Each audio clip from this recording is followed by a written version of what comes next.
नौ पुत्री तथा 10वीं पुत्री के रूप में भगवान कपिल देव प्रकट होते हैं। बोलिए कपिल भगवान की जय। अब तीसरी पुत्री है प्रसूति, जिनका विवाह दक्ष प्रजापति के साथ।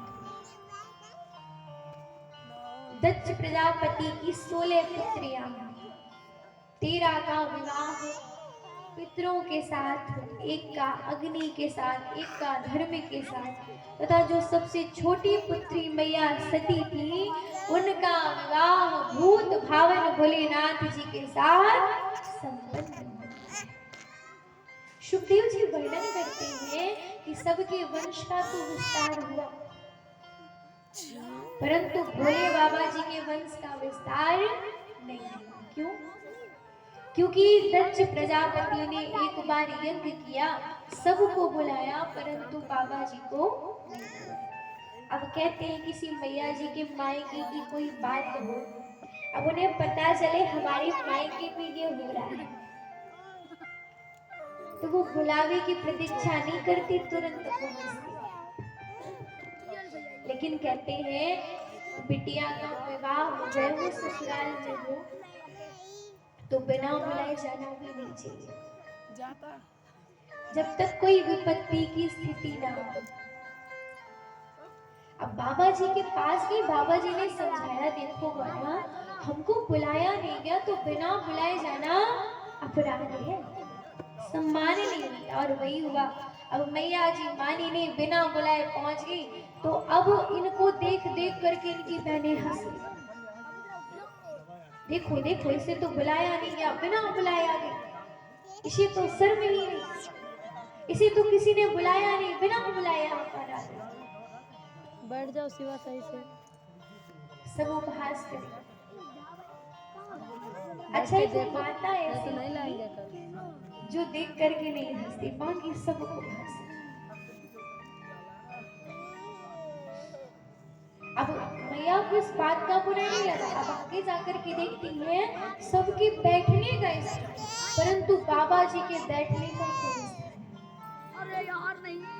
मैया ने कहा, पिताजी आपने सबके बैठने का स्थान दिया है, परंतु मेरे पति के बैठने का कोई स्थान नहीं दिया। अब दक्ष प्रजापति बाबा जी को अपशब्द कहने लगा। उसका नाम तो शिव है, परंतु वो पूरा का पूरा शिव है। भांग पीता है, धतूरा खाता है, नशे में रहता है। कहते मैया, जब भी आपके पिता की, आपके पति की, आपके गुरुदेव की निंदा हो रही हो ना, तो आपको निंदा नहीं सुनना चाहिए, ना तो अपने पति देव की निंदा अर्थात बुराई करनी चाहिए, ना तो सुनना चाहिए। हाँ? अब आप लोग करती तो नहीं हो पति देव की बुराई?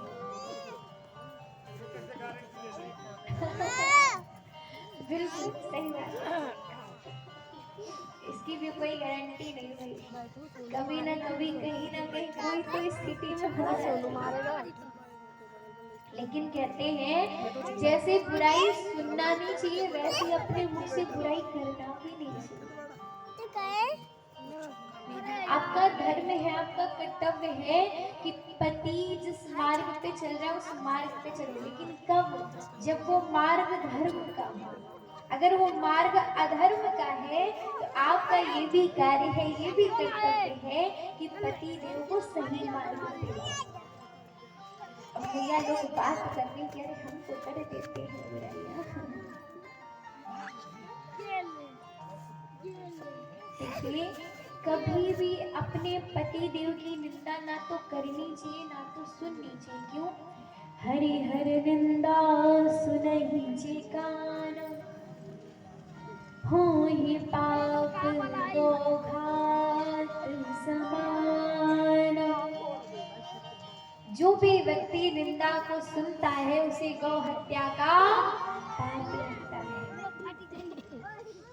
मैया ने कहा, देखो पिताजी, मेरे स्वामी जिनका नाम शिव है, यदि व्यक्ति प्रेम से ले ले तो उस व्यक्ति के पाप ताप संताप सब नष्ट हो जाते हैं। और फिर कोई देर कहते हैं हमको ये पुष्प चढ़ाओ, हमको वो पुष्प चढ़ाओ, लेकिन मेरे स्वामी तो इतने भोले भाले, उनका नाम ही बोला नहीं, जबकि वो सच में बोले। अभी तुमको उनको तो कोई 3 पत्ती वाला वो बेल पत्र भी समर्पित कर देना, उसमें भी वो प्रसन्न हो जाते हैं। और वास्तव में भोले बाबा जी हैं भी ऐसे कि एक लोटा जल सारी समस्या का हल। अब बताइए, देवताओं ने अमृत पिया लेकिन भोले बाबा जी ने विष का पान किया। अब किसी देवता को गुलाब का पुष्प पसंद होता है, किसी देवता को गेंदा का पुष्प पसंद होता है, लेकिन बाबा जी को देखिए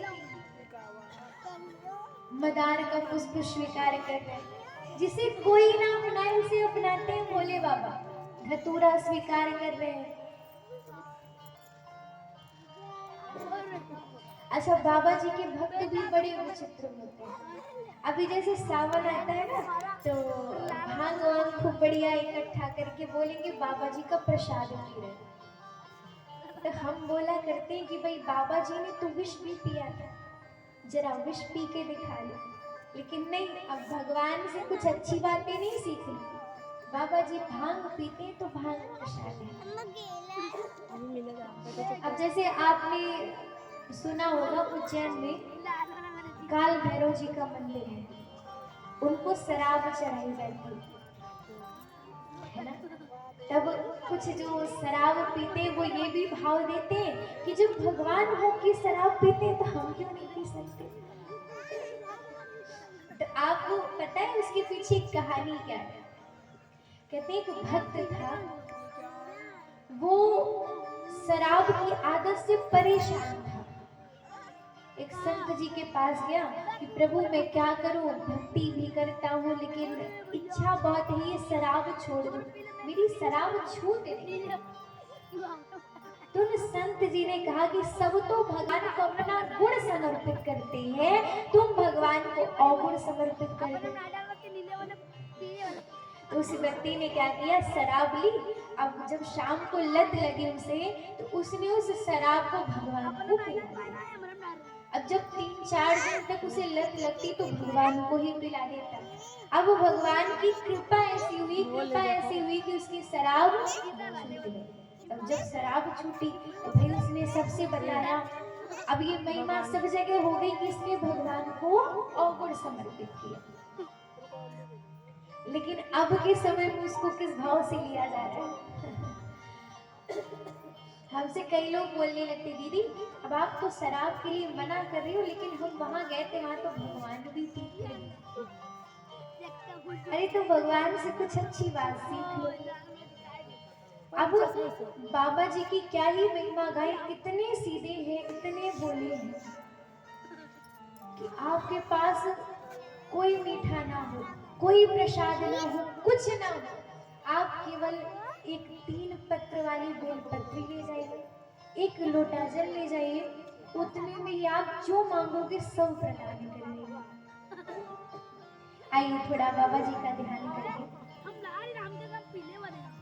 हो भोला मगन है जी, भोला मगन है, 3 पत्तों में क्या